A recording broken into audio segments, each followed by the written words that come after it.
Assalamualaikum warahmatullahi wabarakatuh. Eh, di sini kami dan saya dan kelompok saya akan menjelaskan tentang aljabar boolean dan K-map. Kemudian untuk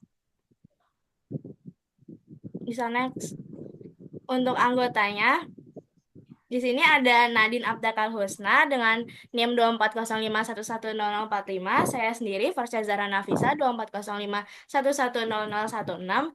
Kemudian ada Muhammad Hussein Javier dengan NIM 240511018 dan Abinaya Wari dengan NIM 240511014. Kemudian materi yang pertama akan dijelaskan oleh Nadine. Sini share. Yang pertama yaitu pengantar aljabar boolean. Yang pertama, saya di sini akan menjelaskan mengenai aljabar boolean. Aljabar boolean ditemukan oleh George Boole pada tahun 1854. Boole melihat bahwa himpunan dan logia proposisi mempunyai sifat-sifat yang serupa. Nah, ini ada contohnya hukum loga dan juga hukum himpunan.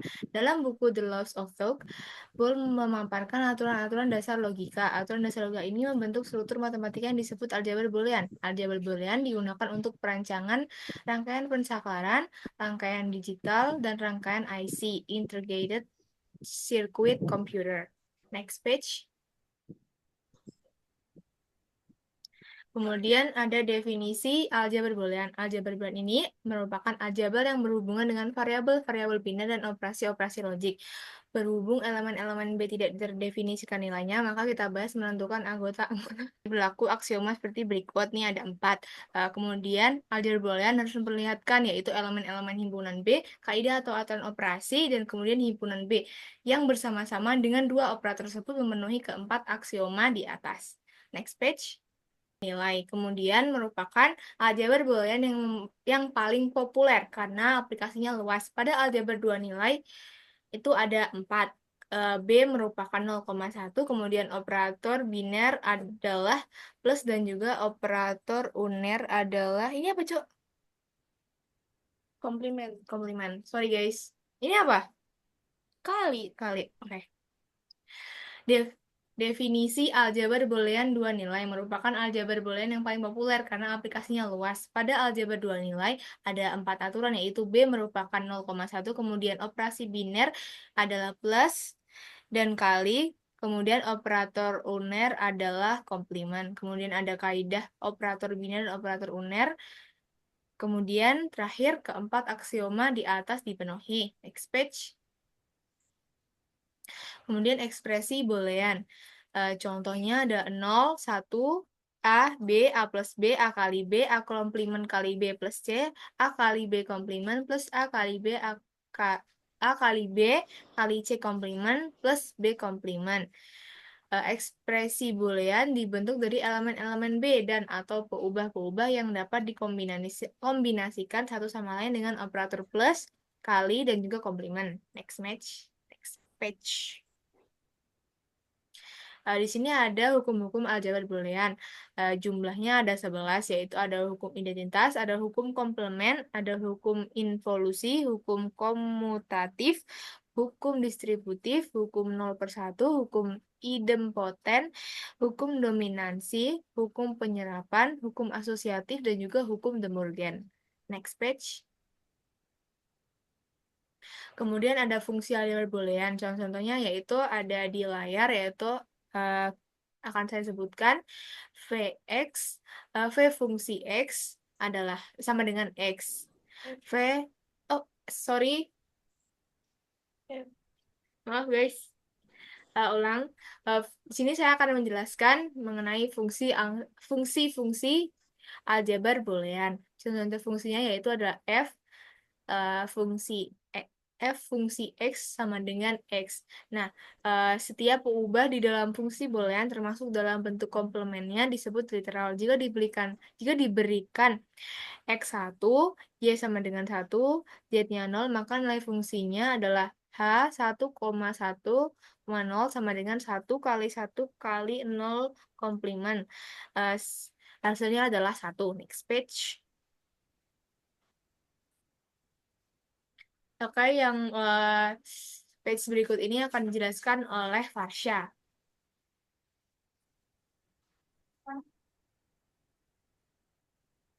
Materi selanjutnya adalah bentuk kanonik. Ekspresi Boolean yang menspesifikasikan suatu fungsi dapat disajikan dalam dua bentuk berbeda, yaitu sebagai penjumlah dari hasil kali dan sebagai perkalian dari hasil jumlah.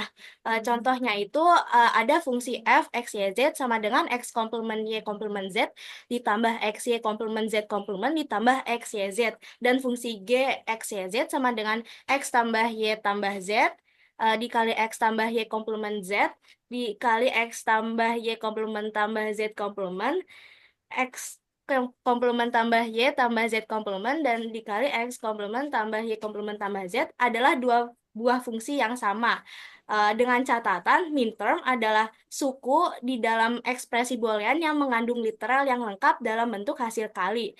Dan maxterm adalah suku di dalam ekspresi Boolean yang mengandung literal yang lengkap dalam bentuk hasil jumlah.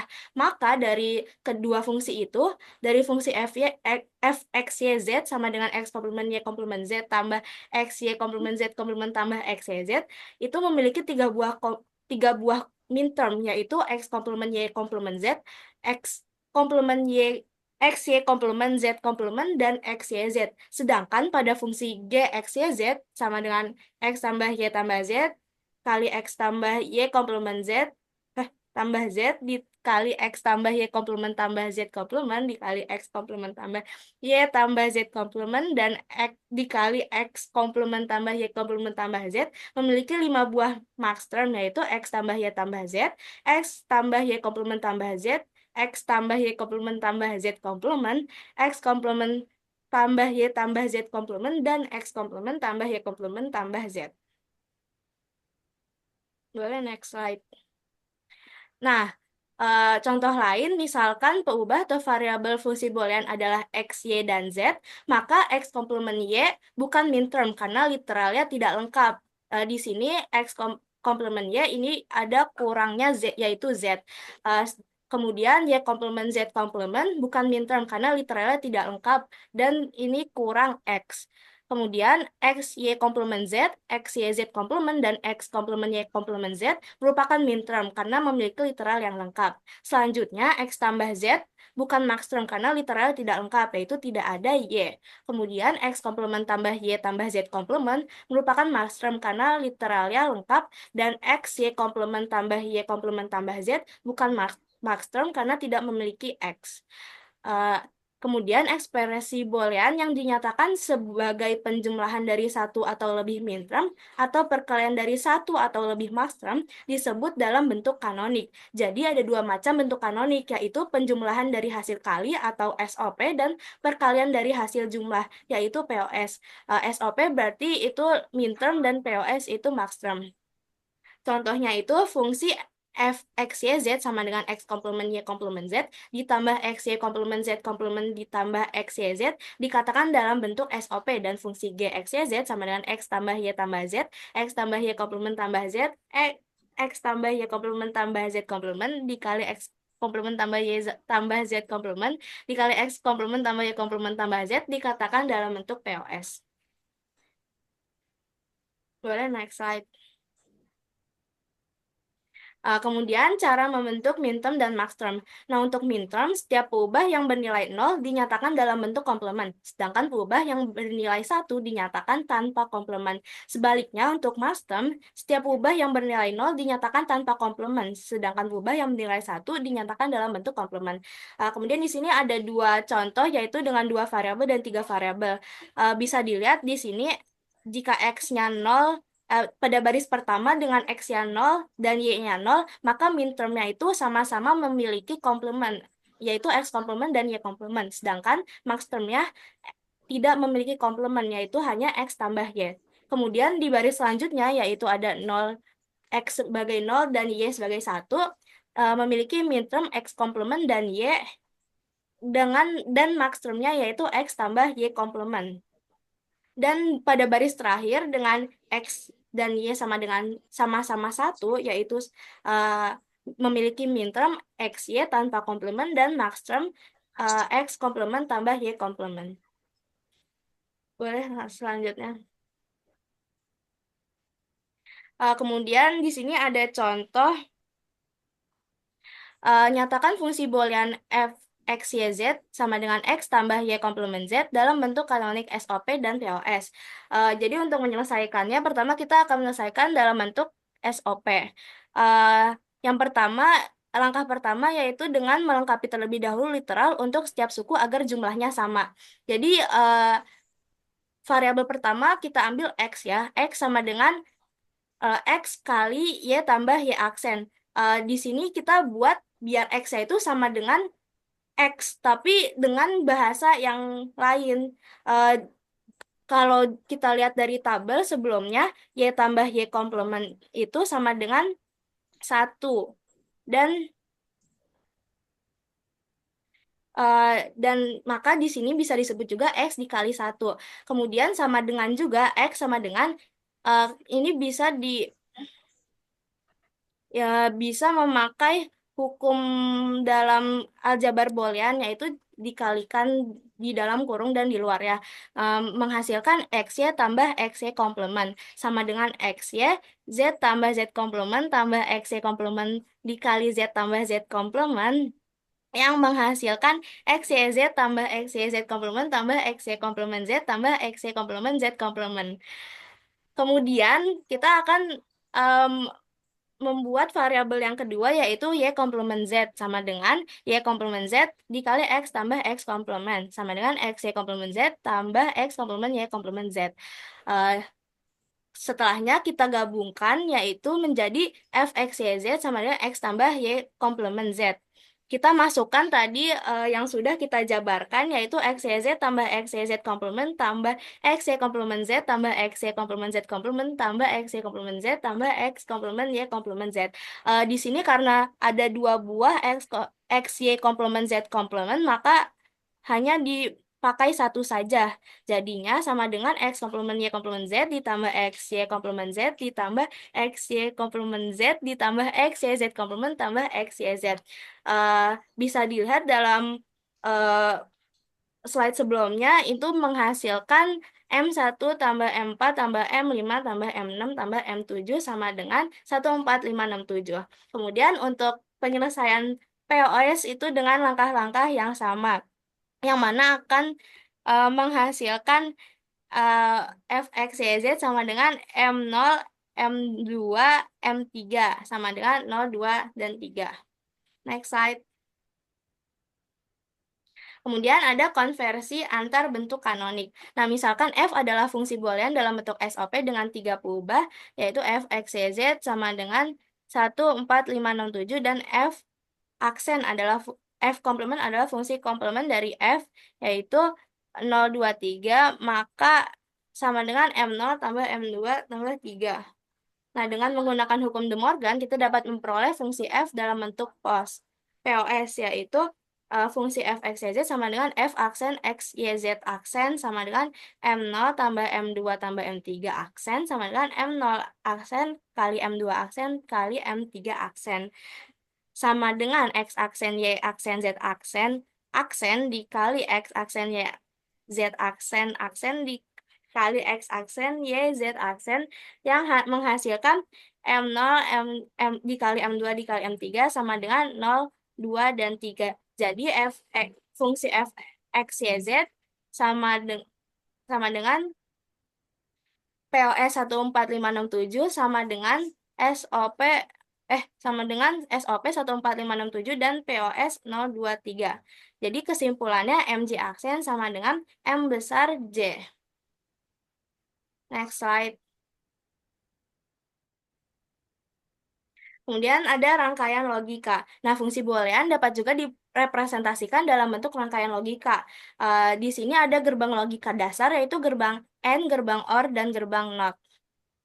eh, untuk menyatakan fungsi f, x, y, z sama dengan x, y tambah x aksen y ke dalam rangkaian logika, ada 3 cara penyelesaian.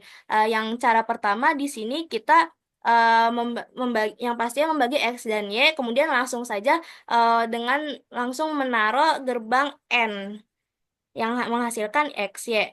Kemudian untuk x aksen y kita mengkomplementkan x-nya dulu yaitu dengan not.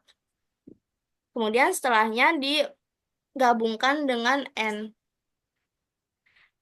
Kemudian yang selanjutnya itu setelahnya hasilnya kita gabungkan dengan OR. Kemudian yang cara kedua di sini ada dan cara ketiga. Kemudian saya selanjutnya. Ada gerbang logika turunan, yaitu NN, NOR, XOR, dan XNOR. Nah, keempat gerbang di atas merupakan kombinasi dari gerbang-gerbang dasar. Misalnya gerbang NOR disusun oleh kombinasi gerbang OR dan gerbang NOT.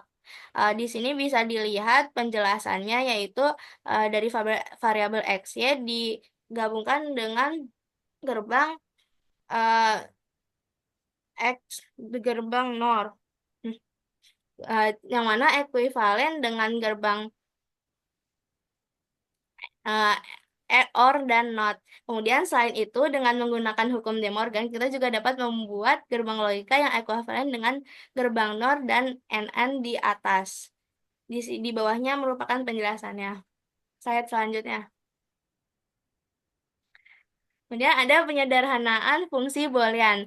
Menyederhanakan fungsi boolean artinya mencari bentuk fungsi lain yang ekuivalen tetapi dengan jumlah literal atau operasi yang lebih sedikit. Contohnya pada fungsi X, Y sama dengan X komplement Y tambah X, Y komplement dan Y komplement disederhanakan menjadi F, X, Y sama dengan X komplement tambah Y komplement. Yang mana dipandang dari segi aplikasi aljabar boolean, fungsi boolean yang lebih sederhana berarti rangkaian logikanya juga lebih sedikit yang menggunakan jumlah gerbang logika lebih sedikit. Nah, tiga metode yang dapat digunakan untuk menyederhanakan fungsi boolean yaitu satu secara aljabar menggunakan hukum-hukum aljabar boolean, dua metode peta Karnaugh, dan tiga metode Quine-McCluskey atau metode tabulasi.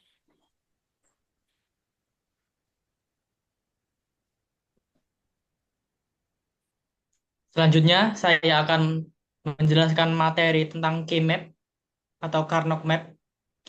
Next.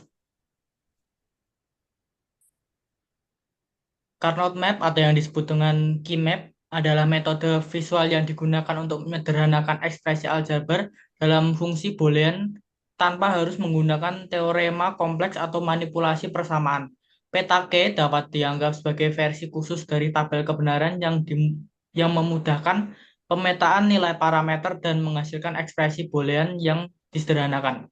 Peta K paling cocok untuk fungsi dengan 2 hingga 4 variabel. Meskipun peta K dapat digunakan untuk fungsi dengan 5 atau 6 variabel, prosesnya lebih sulit menggunakan peta K untuk fungsi dengan 7 variabel atau lebih sangatlah sulit jika tidak mustahil. Next. Nah, di sini ada definisi SOP dan POS. Jadi SOP itu adalah penjumlahan dari hasil kali atau kepanjangannya sum of product. SOP adalah kombinasi nilai-nilai peubah yang menghasilkan nilai fungsi sama dengan 1. Contohnya adalah 001, 100, dan 111. Lalu ada POS atau perkalian dari hasil jumlah. Kepanjangannya adalah product of sum. Adalah kombinasi nilai-nilai peubah yang menghasilkan nilai fungsi sama dengan 0. Contohnya di sini adalah 000, 010, 011, 101, dan 110. Next. Selanjutnya akan dijelaskan oleh teman saya, Javier. Iya, sebelum masuk ke contoh penggunaannya, kita harus lebih tahu apa itu minterm dan SOP. Jadi setiap variabel minterm itu digunakan untuk apa ya, rumus SOP lah, dan maxterm digunakan untuk POS. Nah, jadi kita ada contoh tabel Keymap. Jadi minterm atau biasa disingkat M kecil X itu biasanya nilainya 1 seperti ini. Sorry, ini. Nah, itu minterm, dan sisanya itu maxterm yang bernilai 0. Oke, lanjut. Nah, jadi di sini kan ada tabel kebenaran. Jadi penggunaannya itu kita bisa menjadikan sebagai tabel key map itu dengan cara membagi variabelnya ya jadi dua bagian. Jadi ini AB ke kanan dan C ke bawah. Jadi penulisannya itu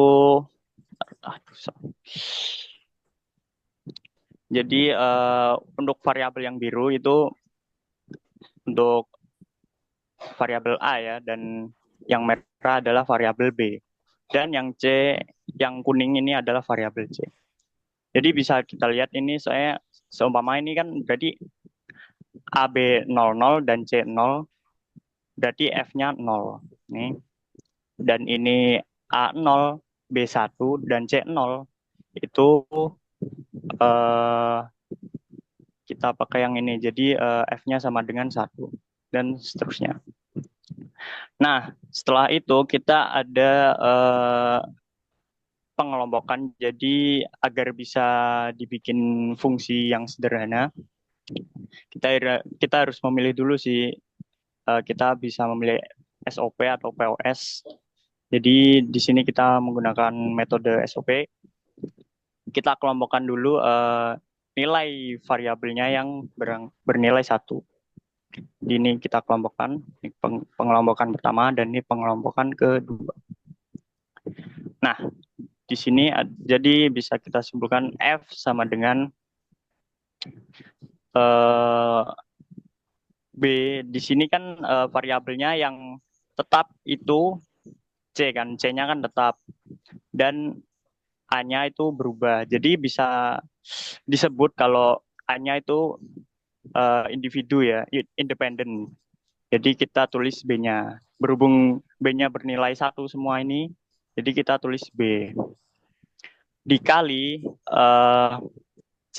Jadi C-nya kan di sini kan semua variabelnya kan 0. Jadi kita ditulis C, berhubung 0 maka ditulis C aksen. Nah, terus untuk pengelompokan kedua ada ini variabelnya itu untuk variabel A kan sama. Jadi kita tulis di sini variabel A, berhubung A-nya 1, maka tulis A aja. Jadi kalau yang B itu kan sama juga. Jadi kita tulis di sini. Berhubung variabelnya 0, maka kita tulis B aksen. Nah, pokoknya yang independen kayak gini, yang kayak nilainya berubah, variabelnya itu nggak usah ditulis. Nah, bisa kita lihat terus bisa kita buktikan. Contohnya ini ya, yang merah ini ya. A0, B0, C1. Maka bisa kita masukkan dalam rumus ini. B-nya 0, C aksen, C-nya berhubung 1, jadi C aksen itu sama dengan 0. Kali 0, terus A-nya 0, dan B-nya 0, berhubung ini B aksen, jadi kita tulis 1. Jadi 0 kali 0, 0, tambah 0 kali 1, 0, sama dengan 0. Terus ada buat bukti kedua ya. Ini B-nya A-nya 1, B-nya 0, C-nya 0. Jadi kita tulis di sini B-nya kan 0. 0 kali C aksen, C-nya 0, C aksen berarti 1, ditambah A-nya 1, ini A-nya 1 dikali B aksen. Jadi berhubung B-nya di sini 0, maka B aksen sama dengan 1. Jadi bisa kita lihat 0 kali 1 adalah 0, tambah 1 kali 1, sorry. Sorry. Jadi, aduh, sampai mana tadi? Nah, ini. Jadi, 0 kali 1, 0, ditambah 1 kali 1, 1. Jadi, 0 tambah 1 sama dengan 1. Benar ya? Nah, kurang lebih seperti itu, lanjut. Nah, ini adalah bentuk dari gerbang logikanya ya. Jadi, ya seperti ini. Nggak usah dijelasin. Nah, kapan sih kita, ini harusnya tanda tanya. Kapan sih kita pakai metode SOP atau POS? Jadi kita lihat dari segi pengelompokannya, efisiensinya. Jadi di sini kan kita bisa mengelompokkan, bisa milih mengelompokin satu apa ngelompokin yang nolnya. Nah, berhubung eh, kalau kita seumpamanya ngelompokin SOP nih, kita kan harus ngelompokin banyak nih. Ini ada 1, 2, 3, 4. Nah, kan nggak keren kan. Nah, jadi kita coba pakai yang POS, yaitu kita pakai yang variabel nol. Kita akan tinggal ngelompokin ini sama ini. Nah, itu aja. Gampang. Jadi untuk caranya beda ya. Jadi sesuai di slide yang tadi, yang ini,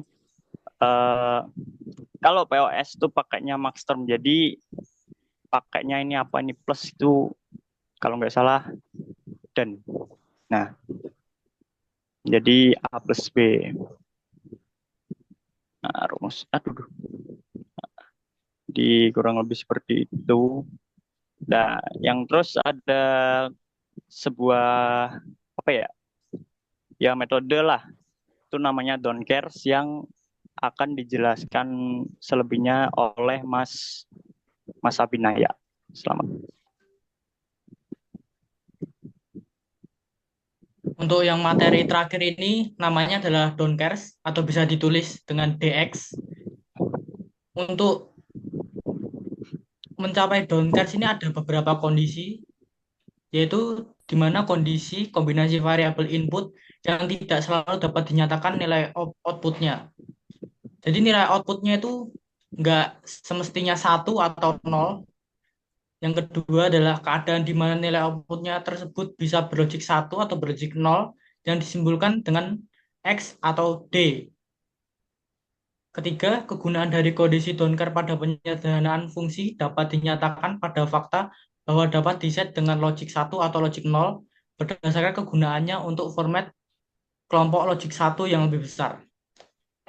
Next. Nah, jadi di sini yang terakhir adalah ada contoh.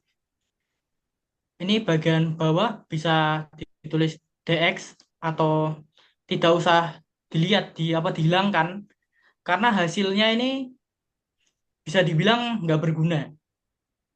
Jadi misal lebih gampang, A ini adalah sensor sensor suhu, B adalah sensor suara, dan C adalah sensor asap. Kalau suhunya tidak terbaca, tapi ada asap, berarti itu tidak terjadi kebakaran, atau alarm tersebut tidak akan menyala atau dihiraukan. Dan kalau ada suhu, ada suara tapi tidak ada asap, maka alarm tersebut juga akan menghiraukan, yang mana tidak akan membunyikan alarm tersebut. Terima kasih, itu saja.